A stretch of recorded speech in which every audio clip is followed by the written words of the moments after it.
For the healthcare and wellness track, we're talking with Roger Diaz, assistant professor of emergency medicine at Harvard Medical School. Roger, thank you so much for joining us today. Thank you very much, Nathan. Thank you for having me here. I am so excited. Your talk, NASA Medical Training, Branching Narratives, and Volumetric Video, sounds really interesting. So let's get into it. Can you tell us a little bit about who you are and what you do in the metaverse at Harvard Medical School? Absolutely. So I work here at the Harvard Medical School at the Stratus Center for Medical Simulation, which is a training center for the Brigham and Women's Hospital. So basically, we train all the residents and health professionals who work at the Brigham and Women's Hospital and the Harvard Medical School. And our enter to the metaverse happened really in this training sector. We were very excited about doing training in a physical space. But then 3 years ago, we started to think about translating this training from a physical space to the metaverse. And that's where we are right now developing a series of applications for medical training. And does volumetric video play into that work that you're doing for medical training?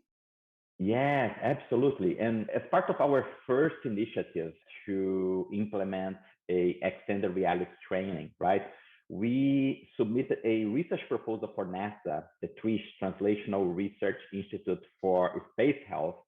And in that proposal, we proposed to create extended reality scenarios for medical training, but using volumetric video, right? And that was really important because that played an important role on the realism of our scenarios. And I can say that the results were really incredible. This is now the second AWE 2022 preview that I've had where the presenters are thinking about XR and space applications. So if you haven't met Logan Smith from Argyle, they've got a really interesting presentation about how sensors and approaches to device mechanics may need to change if we're expecting AR to work the same in space the same way that it does here in gravity, right? Because microgravity changes the way some of those things work. The specific gap for NASA related to medical training, that was like 3 years ago when we first submitted the proposal, right? Was really related to long duration mission. Think about like a mission to Mars, right? Mm-hmm. During those missions, gonna be like between 2.5 years or 3 years at a minimum, right? How astronauts will keep up to date with medicine and medical training. All their training is based on ground-based medical simulation training. From two So years now ago. yeah, two exactly, and 6 months later, right? You need some kind of refresher training. So XR, extended reality, is ideal because you can put in a small device, right? A lot of training, realistic training for them to do like refresher training after 3 months, 6 months, and keep up to date with the current medicine. So, as a slight space geek, one of the things that I know, right, is that everything that goes on a shuttle is sort of measured in terms of its like the weight. And I can imagine that like the physical weight of the devices, as well as like the data weight of those experiences and trainings that you're working on, would be like core inputs into how you develop and like what those scenarios would look like. Do you have an opinion about resolution and polish within these XR experiences? Does it need to be like pixel perfect in order for medical training to be effective and realistic enough? Or are there ways that visualization with lighter textures or without that processing weight, does it still work the same? Yeah, no, that's a very interesting question. And I would say that's still an open question when you think about the research to back that, right? What is the impact of the realism and the fidelity of your scenario? How is this related to learning outcomes? It's still open. And that's one of the type of research that we do in our research lab here at Harvard, is really trying to understand the impact of different XR modalities. Is VR better than desktop-based VR or better than AR, right? Better in what? What outcomes? Learning outcomes, sense of presence, immersion, right? Cognitive load. So in our lab, we use a lot of like also sensors to measure like digital biomarkers of cognitive load and stress, and really to, in a proper and methodological way, trying to understand the difference between the different modalities. but that's still an open question. That's something that we are still doing a lot of research in this area. I'm glad smart people like you are tackling those complicated spaces. This is the second time this week that I've heard people talking about additional sensors and sentiment measuring the reaction of users of XR. It seems like that will be a conversation we hear a lot more of at Augmented World Expo this year. I'm having way too much fun. We got to get on to question number two. So, Let's go. how often are you in the metaverse and what do you do there? Well, at the personal level, right, I would say not too often. I like a lot to try things out. So every time I see a new thing, right, in the metaverse, a new application, even mainly outside my area of like healthcare and education, I really like to try that. And my wife and I, we use, for example, VR headsets for exercise and workout. We really love that. It's very engaging. And it really help us motivate us to do some exercise. I really like that, but everything that's new I really like to try. So the metaverse meetings and space, for example, for having a lecture in the metaverse, medical applications and medical education applications, I really try to test them out and try to come with some ideas for our research in the lab. Moving on, kind of looking at the expo this year, it sounds like there's plenty of great information coming out of the panel. Is there one big idea that you're hoping to share with the Augmented World Expo audience this year? Yeah, so there is a big idea that it's related to our work with NASA that I'm going to present in panel, but it's not the core of that, but it was inspired by that project, right? And that idea, that was like a idea 2 years ago, and now we are really trying to design and implement this idea, is really to build what we have right now in my education, that's this physical simulation center, right? I don't know if you have been to a simulation center before, but we have this usually huge buildings with very expensive and heavy equipment and medical simulators, right? That relies on the physical space, right? And it was a great advance and innovation 20 years ago, but now it's also a great limitation because it relies on someone and a lot of people going physically, right? And Mm-hmm. also, of course, the sustainability of maintaining a high expense of operational cost. So the big idea that really we're working right now is how to translate and move that physical simulation center to the metaverse, right? And really replicate the same functionalities and benefits of that training in the metaverse. So I really think that if I could predict, that's always difficult to predict, right? We work with a lot of predictions, but I would say that like in 3-5 years, the capabilities we have within XR and metaverse would allow us, if we want, to move 50% of what we do in the physical simulation center to the metaverse. And in 10 years, probably 90%. That has like huge implications because I'm sure we can provide very high quality training, but in a much more affordable way and also a scalable way, because the current simulation center industry is very difficult to scale. And technology, location, and a whole bunch of other, sort of time and space restrictions, right? Like I could imagine an XR training that could potentially, that could be on board a tethered headset to a smartphone. You could potentially send that into remote areas and be training, midwives, nurse practitioners, other folks on things without an internet connection, but still giving that immersive simulation space. That's Yeah. very interesting because what you just described was a research proposal that we did for the DoD, the Department of Defense, last year, right? They say, okay, what about our military personnel are deployed in austere environments, right? Hmm. And they don't have internet connection. They're going to be there for 6 months or more, and they need to do refresher training in emergency care, right?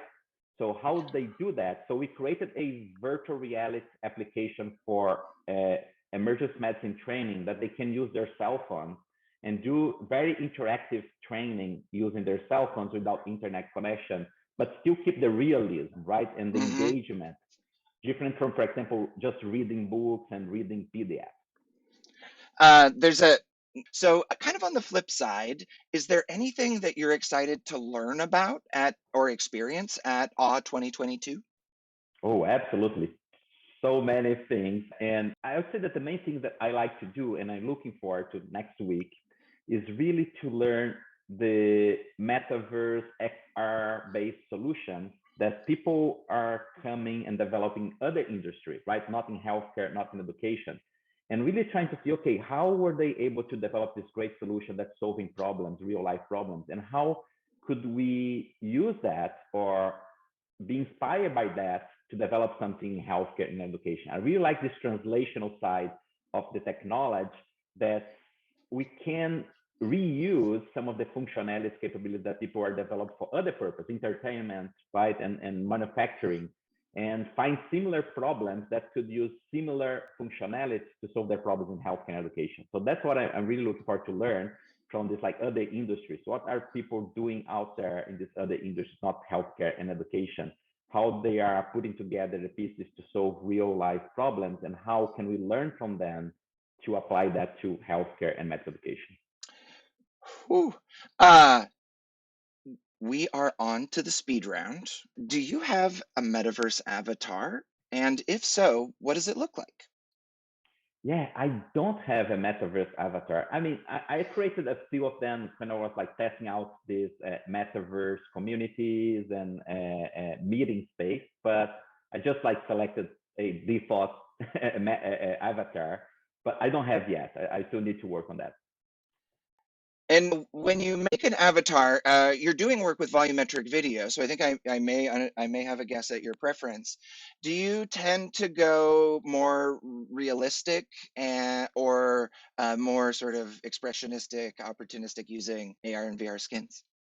Yeah, I tend to go more realistic. Yeah, and the volumetric video really it's a great tool to do that. Yeah.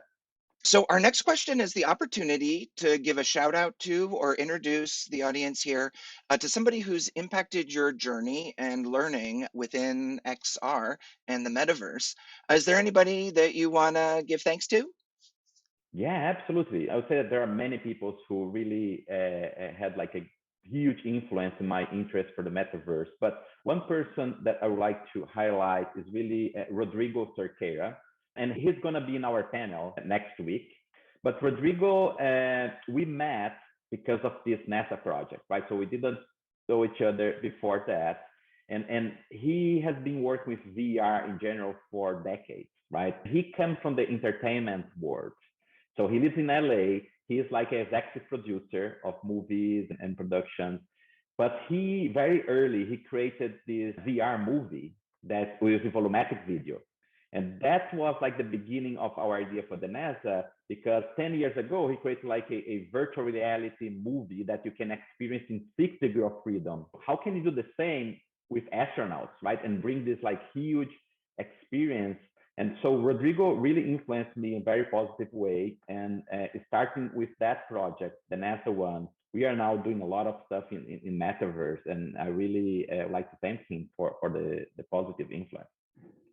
In these conversations, we like to make sure that we're talking about this tech without too much jargon or fluff. What is volumetric video and how do you usually experience it? Yeah, no, absolutely. So at the beginning of that project, we have a very important decision, right? We will create like avatars, like digital astronauts using like 3D artists, right, to do that, or we will use volumetric video of real people. So the volumetric video, right, is this technique that allow us to capture a real person or a real scene, whatever is in the scene, right, in 3 dimensions. So usually we go to like a volumetric video stage that has like 150, 200 different cameras that capture everything that's happening spatially, right? And create a digital twin of that people or that object, for example. That really gave us a lot of the realism of like real people. Of course, the avatars are becoming very real right now, right? So there are like very realistic avatars. And I believe that in the near future, we'll have like almost the same type of thing. But the volumetric video really allow us to get like the real facial expression. When we did the NASA project, we hire professional actors to play the role of astronauts with a scripted scenario, like the same way you do for creating like a movie. We have specific shots and scenes. We have like screenwriters, the entire production team. And the volumetric video allow us to capture those people in 3 dimensions. So now, when we have someone here using the VR headset or the AR tablet, they can really walk around those people. So that's the real benefit for me. Is like it's not only 360 videos that you can see around, look around.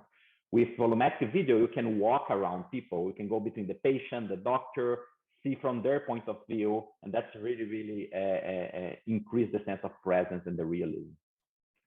Did we miss anything, or is there anything else that you'd like to share with the Augmented World Expo audience before we go? Absolutely. So the only thing I'd like to share is that in addition to the training part, that's very important for healthcare, right? The medical training, getting people competent to improve patient care and patient safety. We're also working in the metaverse and extended reality, mainly in augmented reality, to develop tools and applications that can help health professionals during real patient care. So not only before patient care, right, during training, but in real time during patient care using augmented reality, using what we call decision support systems or cognitive aids, right? So systems that can use the augmented reality glasses, for example, to help clinicians to do like a certain medical procedure or to make a medical decision. So that's a very exciting area that we're working as well. And I know that in manufacturing, a lot of people are working that, right? How to support operations. And we are translating that to healthcare and creating AR applications that help clinicians to avoid errors, avoid mistakes, and improve a better patient care to patients. Roger Diaz is the assistant professor of emergency medicine at Harvard Medical School, and they will be speaking as part of the panel NASA Medical Training, Branching Narratives, and Volumetric Video at AWE 2022 in just about 1 week. Roger, thank you so much for joining us today. You set my brain on fire with the possibilities of augmented and virtual reality, and I cannot wait to learn more at the festival. Thank you so much. Thank you very much.